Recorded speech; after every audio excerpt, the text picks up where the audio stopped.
It's broken. It's broken already. First time back, here we go. Here we go. Wow. We're back with a bang. We are back. Welcome to the rookie hour. Let's call it that. Let's call it that. It's been a while. Now then, everyone, welcome back. Our first episode in what feels like forever. Address the elephant in the room. A lot of stuff's gone in personally for me, so Eddie's been very kind to take a back seat in the meantime, whilst we get back on the feet and go again. So we're back, and here we are. So Eddie, how have you been? Yeah, I've been good, mate. I've been good. I've just been chipping away, just been doing DJ sets for here, there, and everywhere. Been loving life. To be fair, it's been good. Everyone's been really good with me. Everyone's been giving me a lot of love and a lot of support through a bit of a rough period for me. Obviously, I've had a few songs blow up on TikTok recently. Hull City used my tune as well. That was a good one to have. But yeah, and obviously been keeping in contact, haven't we? We've been keeping in contact. Bumped into each other on the concourse last night as well. Yeah, pretty much. Yep, we did that, and I remember all of it. Let me tell you that. So, for anybody who's maybe a first-time watcher, first-time listener, what we do is we just have a live phone in. Really that simple. We invite people on to come on and have a chat with us about anything that's gone on previously, whether you want to talk about previous games, something that's just in the news recently with Hull City, however you want to do it. And it gives you an opportunity just to have, like I said, to have your say. So, without any further ado, we'll introduce our first guest on. Some of you may be familiar with the name, and the presenter himself from Radio Humberside. It's James Hogarth. So I'm just going to bring him in now. James, how are you doing? Are you well? I'm all right. Thank you very much for asking and invite me onto your phone in. It's weird being the caller in, if you like, rather than the one introducing. No, the pleasure's all ours. Pleasure is all ours. So let's just get things like kicked off straight away then. So one of the big things that I'd like to know is a little bit of a difference in the day in life of. So a fan in ourselves, me and Eddie, probably Eddie a little bit different to me because he DJs pretty much. Let's just say me, somebody who just goes to the ground to watch the game. What's the difference between my experience and the experience of somebody working within Humberside? I think the difference is that, and it's a hard one for me because I think the audience knows that I'm a Hull City fan. I think if I knew, if I'd had the gift of hindsight all those years ago, I wonder whether I would have revealed that. Well, actually, it's someone else that revealed it on my behalf, so I didn't really have a great choice about that. Obviously, the BBC is governed by all sorts of rules and procedures and that kind of thing, and the result of that is that with football, it's different. It's not politics. It's not other things where the BBC has to be impartial. You can be a little bit more partisan about football, which is why you know that some of those really kind of big people in BBC News are the likes of Clive Myrie and Jeremy Vine have strong football views because it's not politics. But obviously, we have to be measured, we have to be fair and balanced and that kind of thing. And I think you look at the last two games, for instance, and I think there are some supporters who perhaps have a very specific view of the manager, the team and that kind of thing. And I think we have to at least be balanced and fair and maybe supportive to a certain extent, but equally we have to be guided by those principles of the BBC. The other thing is you guys can go to the pub beforehand. We can't. Are you not allowed to drink on shift? No, is that? Do you know? Amazingly, as someone that's still got quite many years of a mortgage, it's advised not to go to the pub before a program, especially when you're at Leeds last night.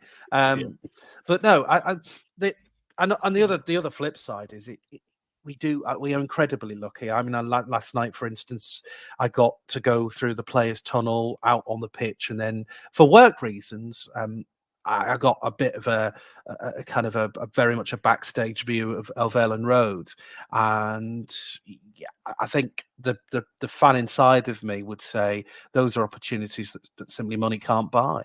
Yeah. That makes perfect sense. It's good to hear that sort of thing as well from ourselves. It's good to hear that sort of thing. So, what were your thoughts as far as you can go into them on last night's game? I think we have just seen very much a Jekyll and Hyde performance from Hull City. I've just come off air at BBC Radio Humberside Sports Talk, and I think actually the views were quite fair last night compared to and contrasting the views that we had on Good Friday from people. I think people are massively frustrated. I think that's odd. Some are massively frustrated, be it with individual performances, certain players, be it with the way that Hull City play. I think, let's be honest, the home form versus the away form and the performance. I think we saw last night Hull City's season encapsulated within 2 games. The performance at Stoke, the performance at Leeds. And I think people are naturally frustrated with the fact that City haven't necessarily nailed this season. No, I'd agree with you 100% there. The way you summed it up in the first couple of words with the Jekyll and Hyde across and an oversight of our season, the last 2 games alone is a perfect way to summarise it, really, because we know we're so much better than what we delivered on Friday. And then yesterday just felt like it was unfair with how good of an effort we put in to then come away with what a scoreline, what flattered Leeds, in my opinion. What do you think to that, Ed? Yeah, I have to agree with you, definitely. I mean, Friday, you could probably tell by the tweet I put out, I was absolutely devastated. I mean, the performance, it was just heartbreaking to see, because the performance last night was a complete different performance to what we saw on Friday. And like you say, the scoreline completely did flatter Leeds last night, I have to say. I just thought we were unbelievable. It's like we play against Southampton away and we put it's a score that it was there. Play against Leicester away. It seems to be when we play against these big teams away from home, we always seem to put in a very good shift. And obviously it's a bit deflating now, because you'll see a few fans saying certain things on social media, but all you've got to do now is keep the faith. I think I summed that up last night in what I posted, and it was gutting. But like I said, the scoreline definitely did flatter Leeds last night, and just got to get behind the boys for these remaining 7 games, could maybe even 9 if we get the playoffs now. Who knows? But yeah, just get behind the lads, I think. Feels a bit like an own goal, doesn't it? Not taking advantage of the slip ups last night, and then also not performing on Friday as well. I think last night gave you 90 minutes of reasons why Stoke was such an annoying, frustrating game. Because had City have beaten Stoke, taken Stoke all the way, taken Stoke to the cleaners, if you like. That last night perhaps wouldn't have mattered as much. I think they went into last night having to right some wrongs, having to try and claw back some of that initiative, especially given the results earlier in the day. It put the initiative back into Hull City, and if you'd have said a couple of days ago, beat Stoke, and you go to Leeds and put on a performance, it was effectively a 2-0 defeat, 2-1 defeat, wasn't it? Let's be honest, you can't legislate for that last goal. That last goal was because City were chasing the game. But had City have lost 2-1, put in that level of performance, which Liam Rossini, as he told Mike White after the game, he was so proud of the tactical response. I think you'd have gone away going, well, yeah, okay, shame they didn't win, but we've got the cushion from Friday. The problem was the cushion never happened. And it felt like there was a bigger gap, right? It felt like there was a bigger gap. So trying to dance on the fence here to keep things safe, James, and get a good view from yourself. Friday's initial lineup and subs made throughout seemed to be a bit of a talking point amongst fans. What would you have done differently? I think he was right to play a striker, especially against Stoke. They are struggling in the league. They're not the Stoke of old, and as we heard on Friday's programme, this isn't a Tony Pulis Stoke by any stretch. They haven't got Ryan Shawcross and Glenn Whelan anymore. They're trying to actually, if anything, push back on that. Our colleagues from as well. Yeah, exactly. And our colleagues from BBC Radio Stoke were telling me about that this is a different Stoke team now. They're trying to find their new culture and era. So because of that, yeah, absolutely, it was right. I don't think Liam Rossini by any means is a manager that a head coach that looks at social media, looks at what the fans are saying in the sense of play this number 9, get Billy Sharp in, get Noah Ohio. He very much plays to the strengths of the team that he wants to play. Yeah. He's very much mindful. Let's be honest, he's played the game. He knows the game. He knows his team. I think he was right to do what he did in both games. The shame is that they didn't take that opportunity. Perhaps for Noah Ohio, he's still learning the English game, or perhaps he's not quite fit enough yet. And if you don't put the ball into a number 9 is not going to score goals. No, you're right. I think it looked like he was trying to aim for him and then play off him, which is a good tactic to have when you got Zaroury and Philogene either side, right? It seemed like the right plan on paper. I think the little part that kind of got me, and especially those around me, was why Ohio and not Connolly or Billy Sharp. I mean, my first choice would have been Billy Sharp in that situation, especially how he came on the scene for us. That first game he came in, he nearly set a goal like straight away with his hold-up play and a little spin-off. So first impressions last, right? And that's where I was at with it. I kind of felt like it was a bit of a bad decision. And then when we was already 1-0 down, that's when we made a bit of a gung-ho attempt and found ourselves 2-0 behind. And I think if they hadn't have had those two really critical injuries yesterday, we'd have seen probably Noah Ohio and Billy Sharp come on. We had a couple of people get in touch with us last night and say, why didn't he bring them on? Well, the fact was that he made those substitutions at 1-1. We saw against Leicester, he didn't make any substitutions because he was happy with the flow of the game, the flow of the team. He didn't want to disrupt that. Clearly, last night, the loss of 2 players through injury was a huge blow to him. And the Zaroury one was in the middle of those two. They had to be made, those substitutions. So he was left not able to bring them on. We've got the situation now with these 3 windows. Had it been the old days, he'd have probably thrown Billy Sharp or Noah Ohio or both on with 10 minutes, 5 minutes to go. It just wasn't possible. There's still part of me that thinks that Billy Sharp, for all we haven't, and he's stuck on this 249 English goals. So he's yet to score that 250 and hasn't scored in England since Sheffield United. There's still part of me that thinks it will come down to Plymouth away on the last day of the season. City, the results are going City's way. They just have to score one more. Billy Sharp comes on and he does a Dean Windus. It bounces off his knee. It somehow goes to him in the box, and classic Billy Sharp smashes one in the 89th minute. And it doesn't matter what he does before or afterwards. Billy Sharp cements his place in Hull City history. There's part of me that thinks that is the story, and I hope City have sorted it before then. But I do hope it comes down to the last game of the season and regular game of the season, and City are in with a chance. And it's someone like Billy Sharp, for all of his experience and abilities, is the one that perhaps creates that bit of a story. It would be nice. City legend. I'd take that. I'd say it'd be nice to have that Deeney moment, right? That's what I'm thinking. It's that kind of Dean Windus. Yeah, he hasn't got the hometown boy tag. It's not Dean Windus, but I think there's part of because who he is and what he's achieved, and he's probably got one last big story in him before he goes off and probably coaches at Sheffield United. And wouldn't you just love it to be at Hull City in such a critical moment? I'd love that. I think it'd be amazing. You just see all of us in fancy dress going wild in the away end. I think that's what would be happening.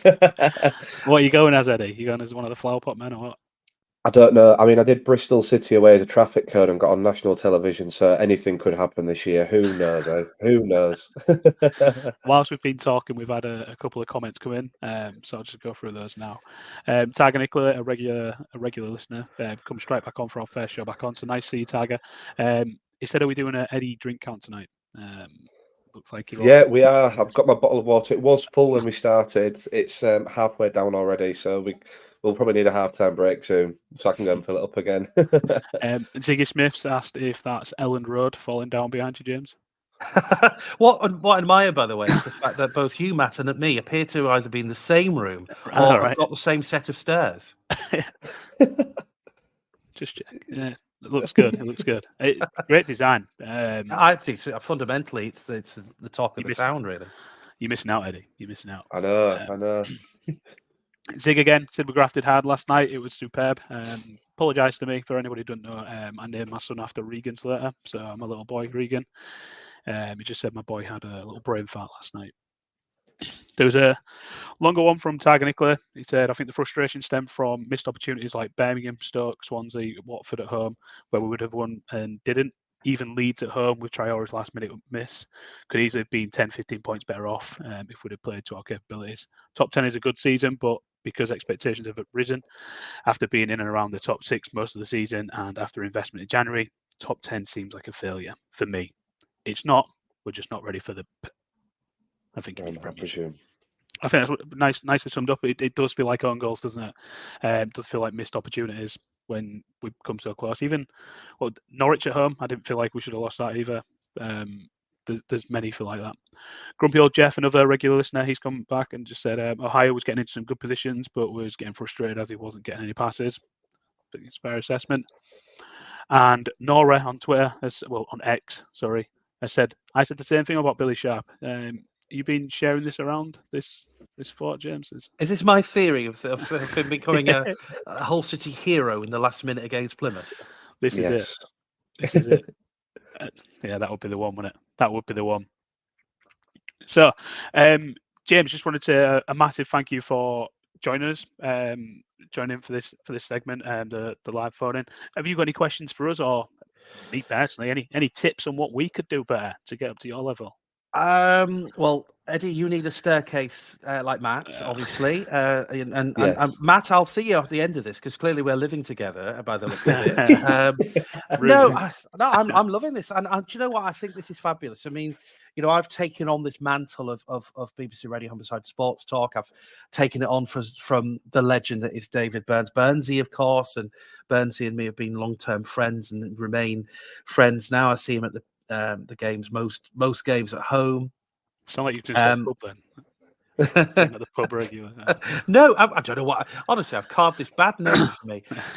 No, and do you know what? I love this. This is a great way, a great platform of debate. I mean, Eddie, you give an insight because you've got such a fantastic opportunity with not just Hull City but Hull FC as well, and I think this kind of idea that football isn't just the 90 minutes; it's the entertainment beforehand. It's ramping up to to a big crowd. I mean, my first game was Boothby Park in 1991. I'm not quite sure how a DJ would have gone down against Chester in a 1-1 draw at Boothby Park. But no, I just, I think in terms of just final thought on this season, I think there are some fans getting carried away with kind of negative thoughts.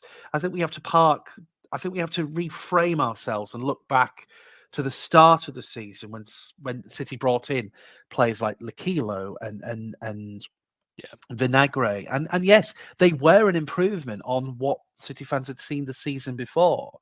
I think some of the results this season kind of reframed where City were in January, and clearly maybe they thought, let's push a bit more ambition into this, but I think if Hull City finish anywhere between 6 and 10, for me, feels like it's that journey towards improvement. And then if City don't get into the playoffs next year, they're in a better place to make a real fist of it next season. But let's be honest, we're all frustrated as fans.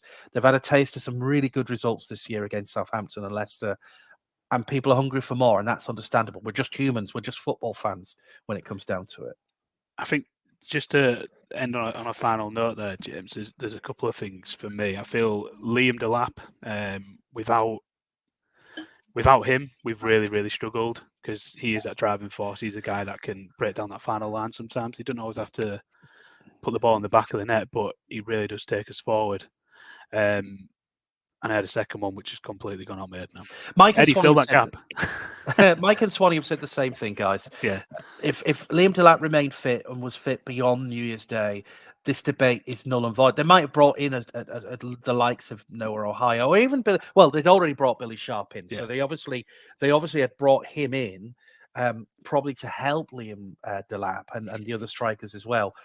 Just the narrative changed because of Liam Delap's injury. It seems like it was an old injury. It's perhaps aggravated, and it just meant that there was a pressing need. The need for a striker became more prescient. Had Liam Delap stayed fit or they'd nursed that injury, we'd be sitting here probably talking about a completely different narrative. Yeah, the thing that I'm really struggling with is for us to not be promoted. Don't get me wrong, we can make the playoffs and still not be promoted, right? But and that'd feel like a success. But if we don't go up, I feel there's players that are going to outgrow us. And it's a real shame because it just seems to be something that happens regularly with us, where we just aren't quite good enough or in the right place to keep all those good players. You know, got to look back to the likes of coming down, losing Harry Maguire, Andy Robertson. Then you've got not going up when we had the likes of Bowen. And then we're going to have the same thing here, I think, with Jacob Greaves. And I even think Alfie Jones would leave us for a team that comes down. You know, players like that, we're going to have to go through a full restructure in terms of the spine. Does Seri play again next year? You know, does he move on? That's your kind of worry. You've got Tyler Morton's going, Liam Delap's going, Cavallio's going. It's a full restructure, and it doesn't give you much hope, if that makes sense. I would say I went to see Tan Kessler a few weeks ago, about a month ago, and I put these points to him about the fact that a number of players are on loan. There are some concerns about Jacob Greaves' long-term future at City. Clearly, he's a huge asset from both a team perspective and a financial perspective. And I do get the feeling that they've got a strategy which may include selling a player, but that will then get reinvested in the team. And I think there is much more of a consistent strategy to what they're trying to achieve. And for every one Tyler Morton, there'll be another in the pipeline. So I do genuinely think they know what they're doing.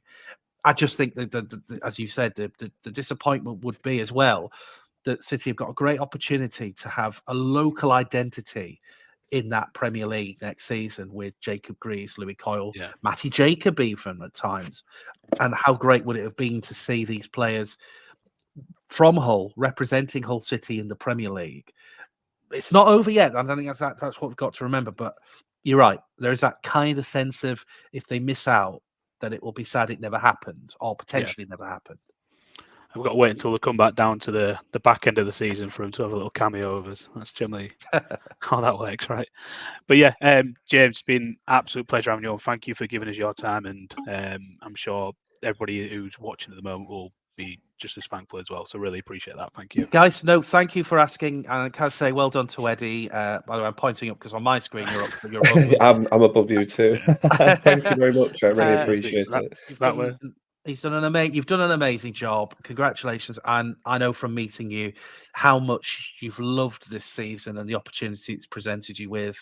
I know things are harder at FC, but again, I know you're a big fan of Hull FC, and I'm sure they'll turn that around in the forthcoming weeks. Thanks for inviting me on. And guys, anyone listening, anyone watching, BBC Radio Humberside, we are the place for your club. I know we talk about other teams as well, but if it happens, we will talk about it. I'd love you to be part of Sports Talk on an evening. So hopefully from this, we'll have people joining us on a night. When you put the tea on, when you're scrubbing the spuds or in the car or getting the kids ready for bed, stick BBC Radio Humberside on. I really appreciate that. No, thank you for coming on, James. Thank you. Cheers, guys. Have a great evening. Enjoy the rest of your show. Cheers. See you later. Right. Just before we move on to the next guest, just going to run through a couple of questions that we've got in here. Eddie, get you back alongside me like that, buddy.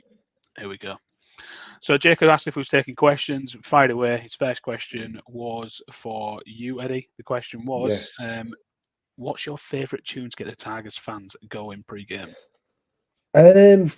More recent than not, I did try one the other day, actually. It was James Hype's new song called Wild.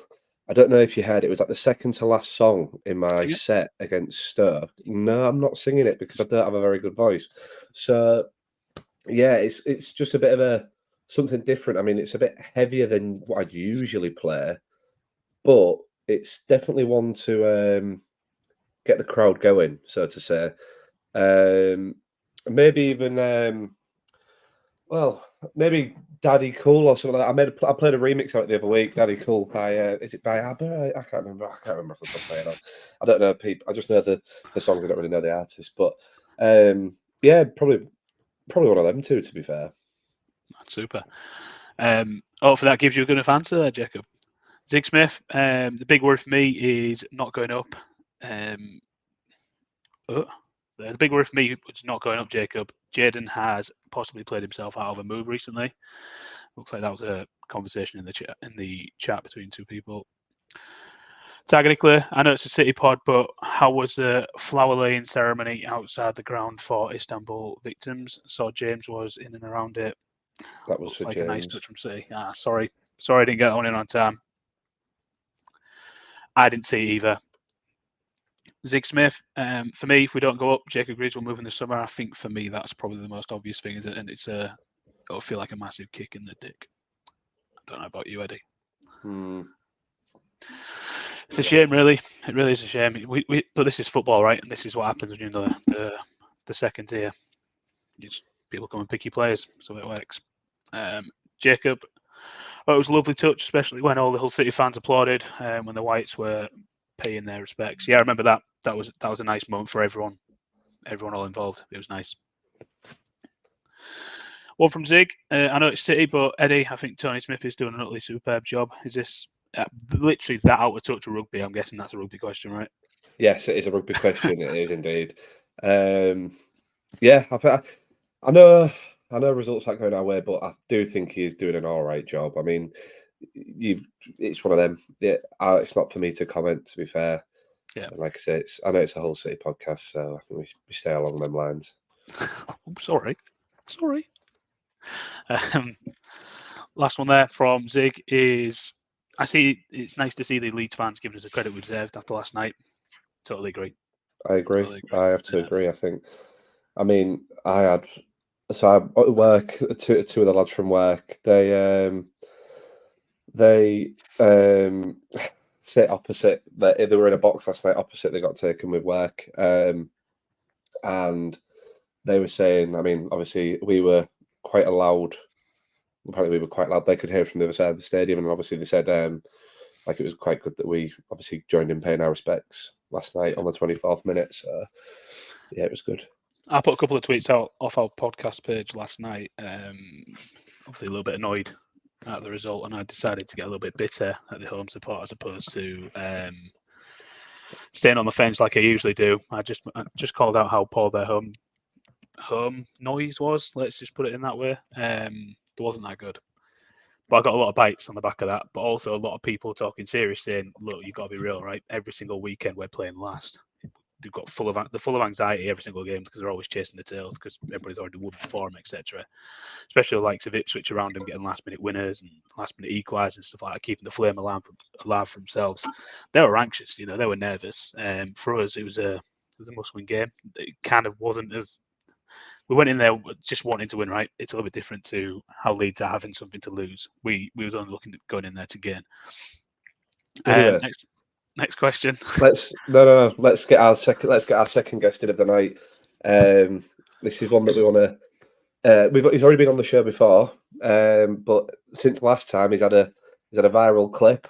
He's hit 10,000 subscribers on YouTube, and he's absolutely smashing it at the moment. He's been doing a 1 mile a day run for charity. So let's introduce our next guest, Marcus. How are we doing? Talk us through it. Hello, how are you? How are you? I'm brilliant, thank you. I'm very grateful to be invited on. Hey, not a problem. We thought second time around, we might as well get you in. Obviously, we haven't spoken to you on the pod since that viral clip that you got that was literally all over my social media. You had Digger D commenting on your videos on TikTok. You had everything going on for yourself. So just talk about, like, obviously I was at the game, Matt was at the game. Obviously, talk about like what happened, like how, like, were you just already filming it, or was it? Yeah, whenever Jaden Philogene on the ball, maybe not the last few weeks, but beforehand, you just think something's going to happen. He don't try the normal thing. He goes for the Rabona, he goes for it, and you just saw it. When he did that first drag back, you thought he ain't passing this ball. So I thought we'd whip the phone out. But to be honest, I'm not. When I started vlogging, I used to record everything, but now I only try and record the main bits. I want to enjoy the game a bit more. But when Jaden's on the ball, I think you just have to. He's just that guy. And when it hit the back of the net, at first I was gutted when he went for the Rabona. We all was. Well, you could tell him in the video because you're like, And you go, oh my God. I was like, I was creasing because you're, what happened? I think, well, people were reenacting the goal, weren't they? They were reenacting the goal on FIFA and stuff and using your sound on TikTok. And I was Oh, like, really? that is amazing. Yeah. Mate, it literally went all over. It got millions of views, didn't it? It got millions of likes as well. And obviously that obviously, I presume from what I can gather, obviously grew your following on social media itself, and then obviously it got onto YouTube as well. And in the past 2 weeks, 3 weeks, you hit 10,000 YouTube subscribers. So I want to say congratulations to that. Thank you very much. Thank you. Very, very well done. Round of applause. Massive credit. But I mean, it only helps, right? If you're getting numbers like that and the content you do already is already good. So it's good that when people are on there, you've given them a reason already to stick around. It isn't just a one-hit wonder with a video. So thank you. Well, to be honest, that Jaden Philogene goal, I can't take any credit. It's Jaden, isn't it? A lot of people, are saying, "How's it feel?" Well, I just recorded it. I screamed like an absolute tart, but that isn't, But I had to turn my TikTok off. Like I just deleted the app afterwards. I just didn't know what to do. I was just very confused. But I bet it was mental. Well, actually, funnily enough, last night, do you know when I came over to you before the game? Yeah. I was speaking to you. I was walking away just after I'd said bye, and I heard someone out the corner of my ear go, "Oh, you're that kid off YouTube, aren't you?" Do you remember that? I was like, "Well, that's class. Like, you're being recognised for a good thing that you're doing as well, mate. So really, really hats off to you." Thank you. And I've got another question. Also, we asked James the same. What were your thoughts on the game last night itself? Obviously, you were there. So what were your thoughts on it? To be truthful, at the time I was gutted. I think everybody was, and I put some on my Instagram saying season over, all this and that. Had a bit of a meltdown really, but I've slept on it, and waking up this morning, I think we can be proud of the result. From my whole family, I do my whole family score prediction. Everybody said like 4-0 to Leeds, and to be honest, in my mind I thought, yeah, that's probably realistic, but I was more gutted to lose it in that fashion than lose, say, if we lost 4-0, because it would have been a gradual thing. But we deserve to win that. And I'm not even just saying that as a Hull fan. I think anyone watching it, even Leeds fans have said to me, Hull were the better team that night, the best team they've seen, the best competition. And I'm just gutted with how it played out. I don't know whether that is season over. Obviously not mathematically, but I think it's going to be a big stretch to try and get into them playoffs. But who knows? Championship football, we love it. Exactly. It could go anywhere at all. I mean, me and you were speaking today, Matt, weren't we? We're still, obviously, we're a bit deflated and obviously feeling a bit worse for wear today. But we've spoke about the game and obviously our thoughts. And like we were saying to James, we always turn up against the big teams, which we did last night. I thought we did play really well last night. And it's just one of them. Who knows, mate? The scores could go out in 2 games. We could be right back up there in the mix again. But the thing is, you look at the next few games for oppositions. You say we're the favourites for Cardiff. Obviously, Championship doesn't play out like that. But when you look at Norwich taking on Ipswich, that's probably a massive game for them. And Ipswich need to win that to stay in the title race. Same with Norwich for the playoffs. And then I think the season is defined by Coventry away. I think there's no doubt about that. That game will probably decide everything. And we just need Delat back. I'm just gutted.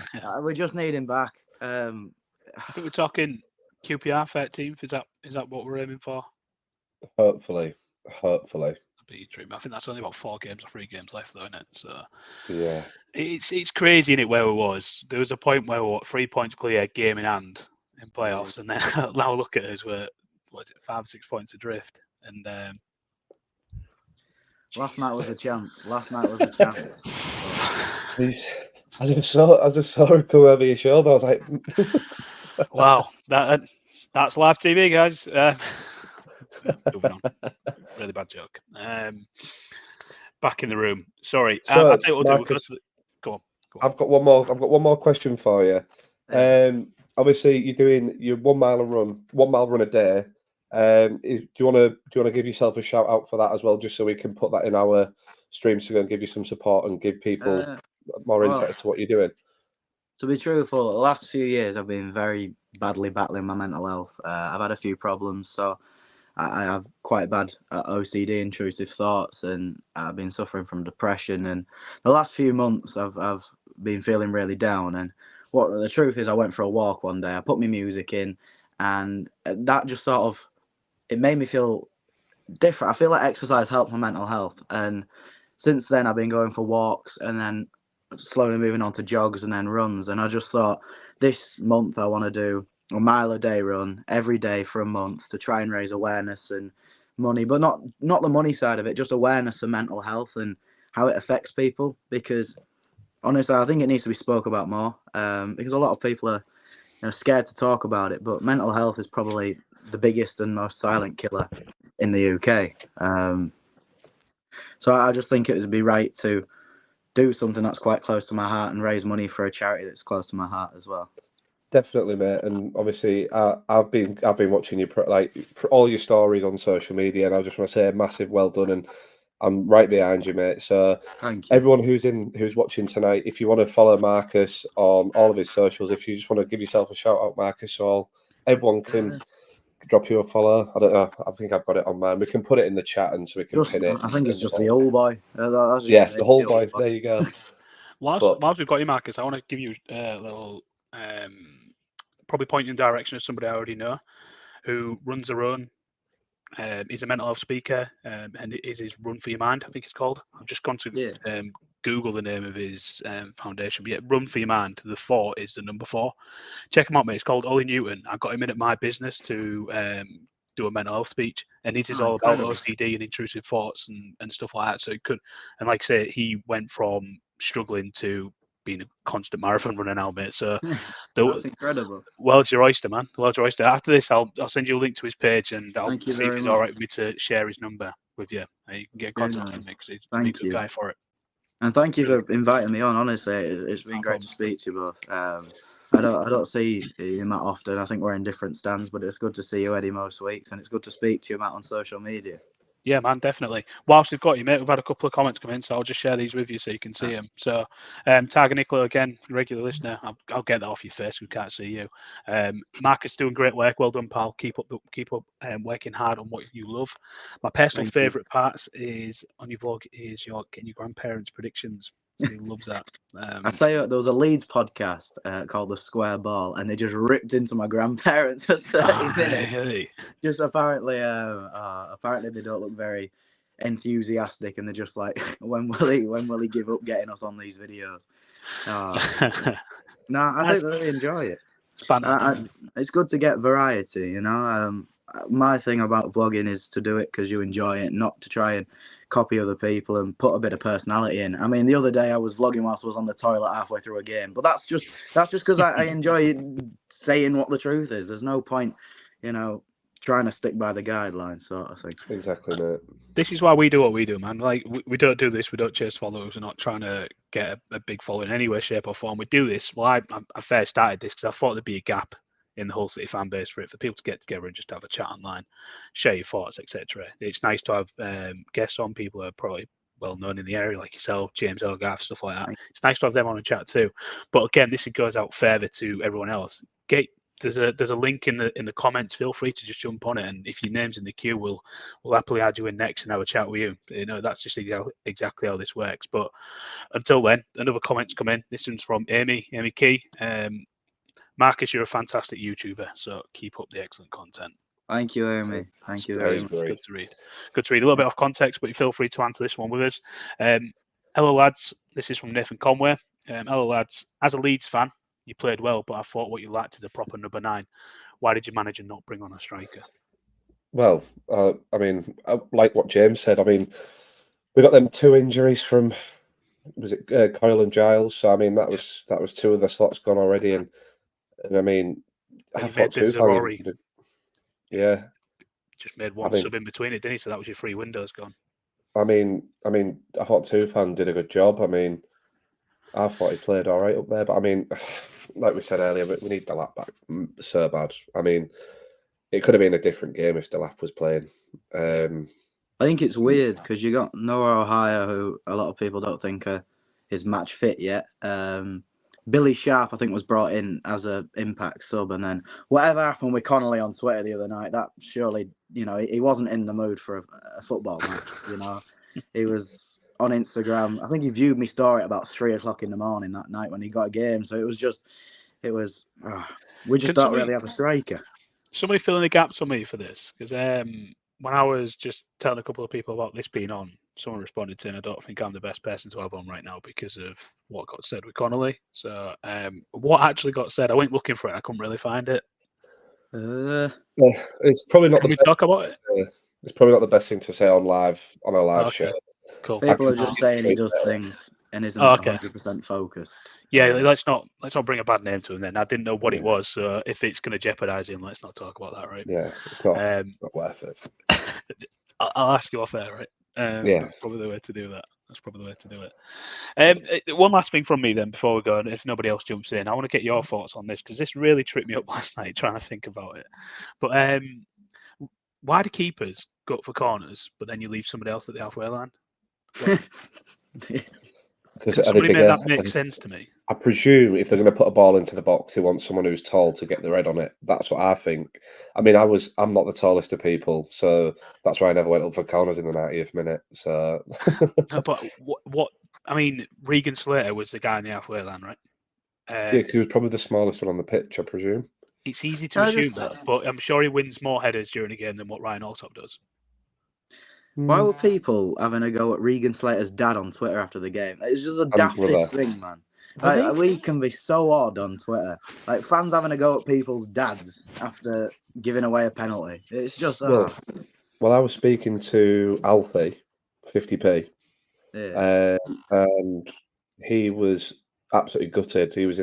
I went to the toilet after the second goal, and he was on the concourse, mate. It was in absolute bits, because 15 blokes... Literally blokes went up to him and was like, your brother's this, your brother's that, he's giving away this, he's giving away that. And it's like, what's the point? It's like it's a family member at the end of the day. It's a mistake. Leeds are flying high. I mean, they were like we said, the scoreline did flatten them a little bit, but you don't go at a player's family member, you know, it's just like it's not fair, you know. But and out of all the players we've signed, Louis Coyle, Jacob Greaves, and Regan Slater have been our best players this season. Yeah. So it's daft. Yeah, I'm a massive Regan Slater fan anyway. He could do the world wrong, and I'd still kiss his ass. So well, yeah, your little boy's named after him anyway. So, but no. On that note, everyone, it's been an absolute pleasure. I'm not gonna lie, it's been good to be back on doing this. I've really missed it. I don't know about you, Eddie. Yeah, I have. I've definitely missed it. It's nice to get back on air with you, mate. It's been a long time coming, but like I say, we've got a few things in the pipeline. Hopefully, we've got a very special guest. Hopefully, if it happens. I think I'm going to be a spectator on that one, mate. All right. Yeah, I'll take the reins on that one. Get the wind off it. Yeah, well, who knows, eh? But like me and Matt have been talking about it, we've got a few things that we want to do. Hopefully pre-recorded ones, so they're going to actually be in person. So we're going to be actually with each other, and let's see what happens. I mean, obviously it's nice to get back in it tonight. It's been a long time coming, like you say. Obviously, both had a few things going on, but it's good to be back. Definitely. Yeah, some different types of content coming up. That's for sure. We're back at the base building again, but truth be told, we've had some incredible numbers watching tonight in comparison to what we usually have. So that's a credit in itself. So thank you everybody who's tuned in. Thank you for anybody. We've been now nearly 45 minutes. So thank you for the 45 minutes away from your time, your families, whatever you've been doing. Really appreciate it. Okay. Until next time, it's been an absolute pleasure. Keep an eye on our social media pages, and you'll be able to see when we're next on. Thanks. Cheers, everyone. Bye-bye. Bye. Bye-bye.